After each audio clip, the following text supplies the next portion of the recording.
আমি অনেক ছোট বয়সে বিয়ে করেছিলাম এবং স্বামীর রুমে প্রথমবার প্রবেশ করার সময় আমি খুব ভয় পেয়েছিলাম। তখন আমার শ্বশুর এসে বললেন, তুমি একা থাকতে ভয় পাবে না, আমি তোমার পাশে থাকব। শ্বশুর আমাকে আমার স্বামীর ঘরে নিয়ে গিয়েছিলেন। এরপর আমার স্বামী আর শ্বশুর দুজনেই সেখানে ছিলেন, যা আমার জন্য খুবই অস্বস্তিকর ছিল। আমার নাম নেহা।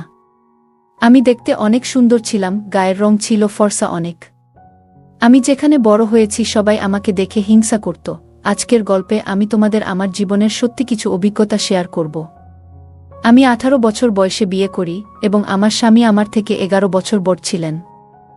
এটা আমার জন্য একটা কঠিন পরিস্থিতি ছিল, কারণ এত কম বয়সে বিয়ের পর কেমন অনুভূতি হতে পারে সেটা আমি বুঝতে পারিনি। ছোটবেলায় যখন আমি মাত্র 6 বছর বয়সী ছিলাম, আমার এক আত্মীয় আমাকে একটি আশ্রমে রেখে চলে যান।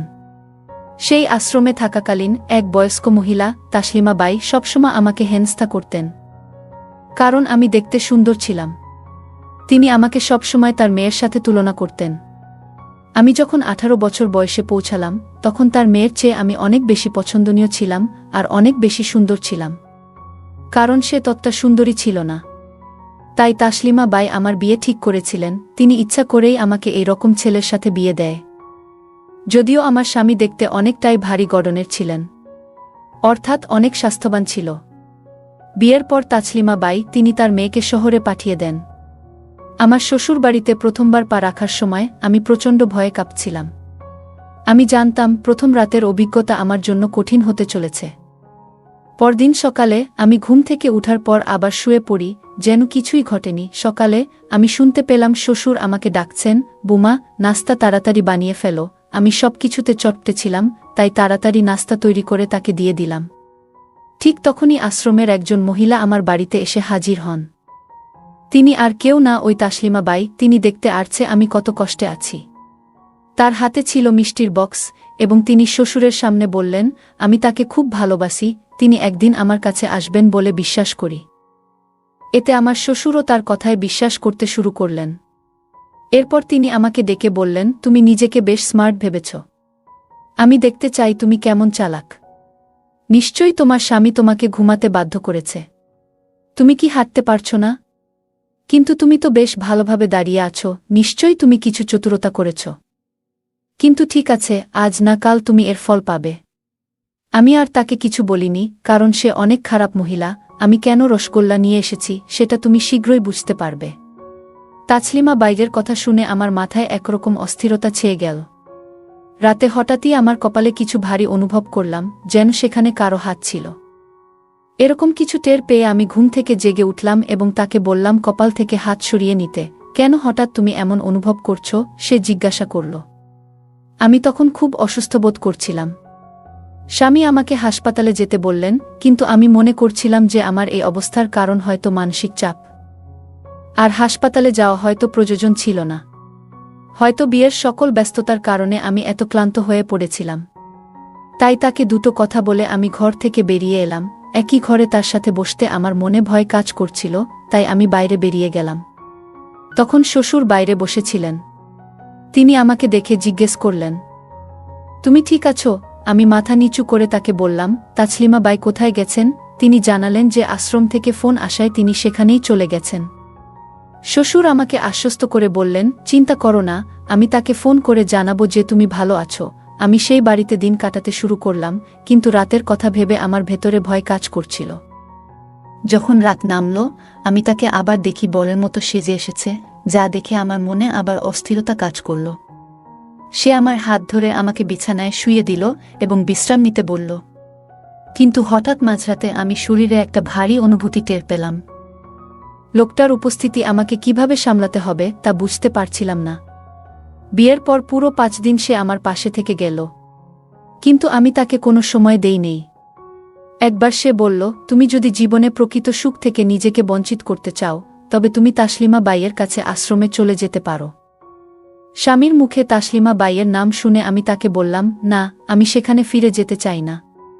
সেখানে গেলে সে হয়তো আমার অবস্থা নিয়ে মজা করবে। সুমনকে বললাম, আমি খুব চিন্তিত। তারপর আজ আমার কোথাও যাওয়ার প্রয়োজন ছিল না, তবে আমি আমার ঘর থেকে বের হয়ে এসেছি। পরে আমার শ্বশুর আমাকে ডেকে পাঠালেন। আমি যখন রুমে ঢুকলাম, দেখলাম তার ওষুধের বক্স একটা কিছু লেখা ছিল। এটা ঘুমের ওষুধ ছিল, ভাবলাম আজ এটা দিয়ে কোনো অজুহাত দেখিয়ে পার পাওয়া যাবে। তারপর আমি বক্সটা নিয়ে রান্নাঘরে গেলাম। রান্নাঘরে গিয়ে আমি দেখলাম আমার স্বামী নেই, দীর্ঘ সময় ধরেই সে অনুপস্থিত। আমি নিজের মাঝে অস্থিরতা অনুভব করলাম। তাই সেই ওষুধের বক্সটি হাতে নিয়ে ফিরে এলাম আর ওষুধ খেয়ে নিয়েছিলাম।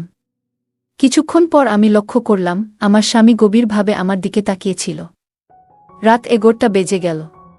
তারপর সে আমাকে তার পছন্দের কিছু দিয়েছিল। আমি অল্প কিছু সময় পর ঘুমিয়ে পড়লাম এবং গভীর ঘুমে তলিয়ে গেলাম। ঘুমের মধ্যে আমি অদ্ভুত স্বপ্ন দেখলাম, যেন কিছু ঘটছে যার স্পষ্ট স্মৃতি আমার মনে নেই। ঘুম থেকে উঠে দেখি আমার স্বামী পাশে শুয়ে আছে। আমি উঠার চেষ্টা করলাম, কিন্তু ব্যর্থ হলাম। তখন সে আমাকে সাহায্য করল। স্বামী আমার প্রতি সহানুভূতিশীল ছিল। বলল, তুমি কিছু সময় বিশ্রাম নাও। আমাদের বাড়িতে কাজের মেয়ে আছে, তারা সব কাজ করে নেবে। আমি তার কথা শুনে শান্ত হলাম, কিন্তু আমার মনে হলো কিছু একটা হয়েছে। তার মুখে একটি আলাদা ভাব ছিল, যেন কিছু বলতে চাইছে কিন্তু বলছে না। এই সবের মাঝে আমার শরীর ও মন এক অদ্ভুত অবস্থায় ছিল। মনে হলো যেন আমি একটি অনিশ্চিত পরিস্থিতিতে আছি। এবং এই সময়ে সুমনের কথা মনে পড়ে গেল। মনে হলো সে আমার সাথে রাতে কিছু ঘটিয়েছে, কিন্তু স্পষ্ট কিছু মনে পড়ছে না। আমার মনে হলো কিছু ঘটে গেছে যা আমি এখনো পুরোপুরি বুঝতে পারিনি, কারণ আমি জানতাম এমন কিছু ঘটবে, তাই আগেই ঘুমের ওষুধ খেয়ে নিয়েছিলাম। আমি তখন খুব অস্বস্তিতে ছিলাম এবং বেশ ভীত ছিলাম। আমার বয়স তখন 18, কিন্তু শারীরিক পরিবর্তনের কিছু অভিজ্ঞতা তখনও অর্জন করিনি। হঠাৎই আমার কাপড়ে দাগ দেখে আমি বাথরুম থেকে বেরিয়ে এলাম। আমাকে কাচতে দেখে আমার স্বামী চিন্তিতভাবে জিজ্ঞাসা করলেন, কি হয়েছে? আমি আমার কাপড় দেখালাম। তিনি শান্তভাবে বললেন, চিন্তার কিছু নেই, এটা স্বাভাবিক। তুমি হয়তো প্রথমবার এই রোগের অনুভব করছো। আমার স্বামী আমার থেকে 11 বছরের বড়, তাই তিনি এসব বিষয়ে অভিজ্ঞ ছিলেন। তিনি আমার উদ্বেগ বুঝতে পারলেন এবং বললেন, তুমি স্নান করে নাও, আমি তোমার জন্য যা দরকার তা নিয়ে আসছি।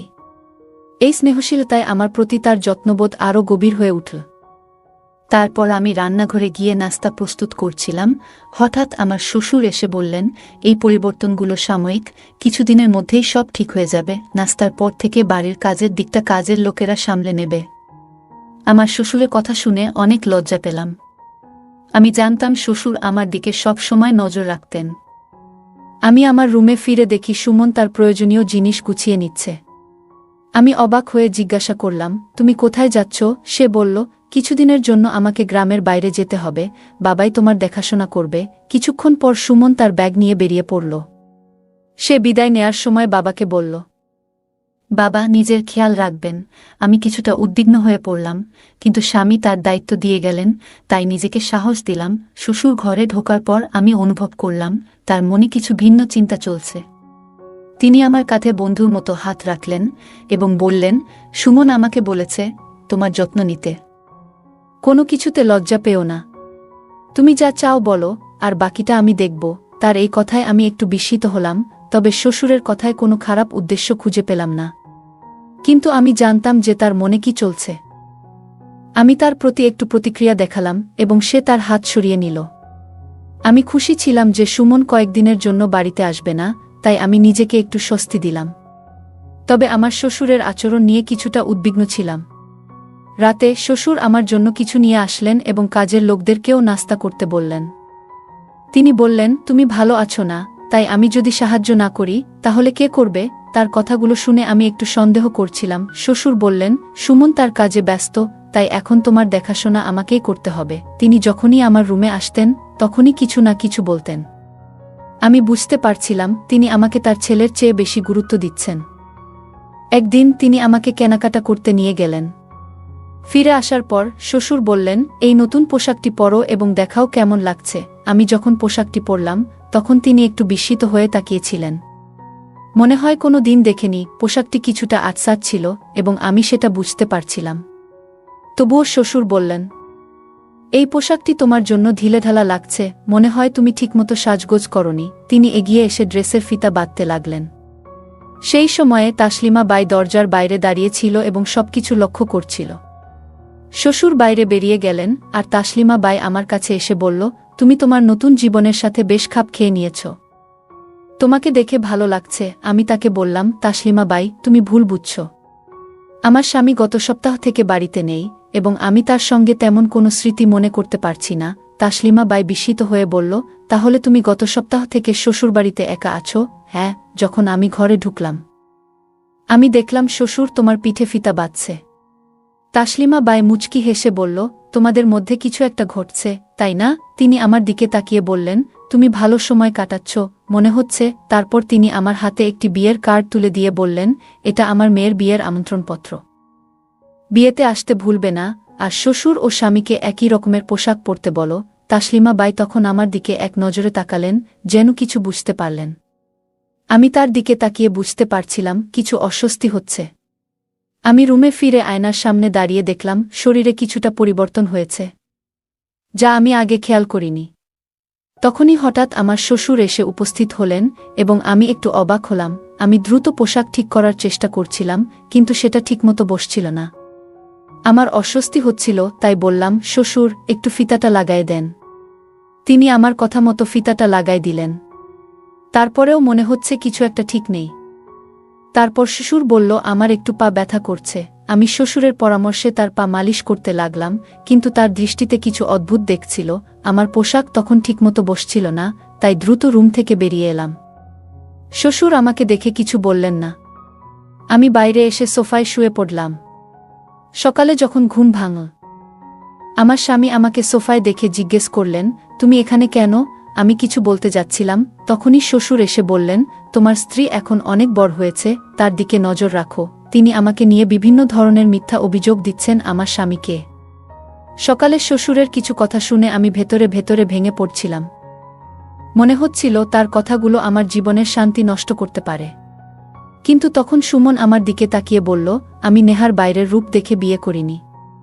তার মধ্যে যে আন্তরিকতা আর মানসিক শক্তি আছে, সেগুলোই আমার কাছে সবচেয়ে গুরুত্বপূর্ণ। তার শরীর যেমনই হোক, সে আমার স্ত্রী এবং আমি তাকে কোনো কারণেই ছেড়ে যাব না। স্বামীর মুখে এমন কথা শুনে আমার চোখে পানি চলে আসলো। আমি বুঝতে পারলাম, আমি যাকে শুধু বাহ্যিক অবয়ব দিয়ে বিচার করছিলাম, তার হৃদয় কতটা বিশুদ্ধ। আমি শ্বশুরকে বললাম, আমি জানি না আপনি কেন আমার জীবনকে জটিল করতে চাচ্ছেন, কিন্তু আপনার কোনো কৌশলী সুমন এর মতামত বদলাতে পারবে না। সে এমন একজন যার মন পরিষ্কার এবং সৎ, আর এখন আমি তাকে আরও বেশি ভালোবাসতে শুরু করেছি। শ্বশুর উত্তরে বললেন, আমি শুধু তোমাকে দেখাতে চেয়েছিলাম যে বাহ্যিক সৌন্দর্যই সব কিছু নয়। তুমি যে গর্ব করছিলে সেটাই তোমার পরিবর্তন আনতে বাধ্য করেছে। কিন্তু মনে রেখো, ভালোবাসা মুখের সৌন্দর্য বা শরীরের আকৃতির উপর নির্ভর করে না। প্রকৃত ভালোবাসা আসে অন্তরের গভীরতা থেকে। তারপরও শ্বশুর বললেন, ভালোবাসা যদি সত্যিই থাকে, তাহলে তা শরীর বা মুখের উপর নির্ভর করে না, প্রকৃতির সঙ্গেই তা সামঞ্জস্যপূর্ণ হওয়া উচিত। সুমন কখনো আমাকে আমার ইচ্ছার বিরুদ্ধে কিছু করতে বলেনি, তার প্রতি আমার শ্রদ্ধা এখন আরও বেড়ে গেছে। 4 দিন পরে তাসলিমা বাইজের মেয়ের বিয়েতে আমরা উপস্থিত হলাম। সেখানে গিয়ে দেখি তাসলিমা বাইয়ের জামাই আমাকে অভ্যর্থনা জানাচ্ছে, চোখে আনন্দের অশ্রু নিয়ে সে আমার প্রশংসা করছিল, কিন্তু আমি বুঝতে পারছিলাম যে তার এই প্রশংসার পেছনে আমার স্বামীর সম্পদের প্রভাব রয়েছে। তখন আমি সুমনকে বললাম, তোমার যদি এত টাকা থাকে, তাহলে তুমি চাইলে স্লিম হতে পারতে। কেন করনি? সুমন হাসি মুখে বলল, নেহা, আমি এমন একজন সঙ্গী চেয়েছিলাম যে আমাকে আমার আসল রূপে গ্রহণ করবে। আমার সম্পদের জন্য অনেকেই আমাকে বিয়ে করতে চেয়েছিল, কিন্তু আমি এমন একজনকে খুঁজছিলাম যার মধ্যে সরলতা এবং আন্তরিকতা আছে। তোমার মধ্যে আমি সেই গুণগুলো পেয়েছি, তাই তোমাকে আমার জীবনের সঙ্গী হিসেবে বেছে নিয়েছি। আর তুমি যেমনটা ভাবছ, আমার বয়স 30 নয়, বরঞ্চ 20। আমার শরীরের গঠনটাই আমাকে একটু বয়স্ক দেখায়, আর কিছু নয়। এরপর সে বলল, যদি তুমি চাও আমি স্লিম হই, তাহলে আমি এখন থেকেই ব্যায়াম করতে রাজি আছি। তোমার মতো আমিও ডায়েটিং শুরু করব। আমরা দুজনেই একে অপরকে জড়িয়ে ধরে হাসতে লাগলাম।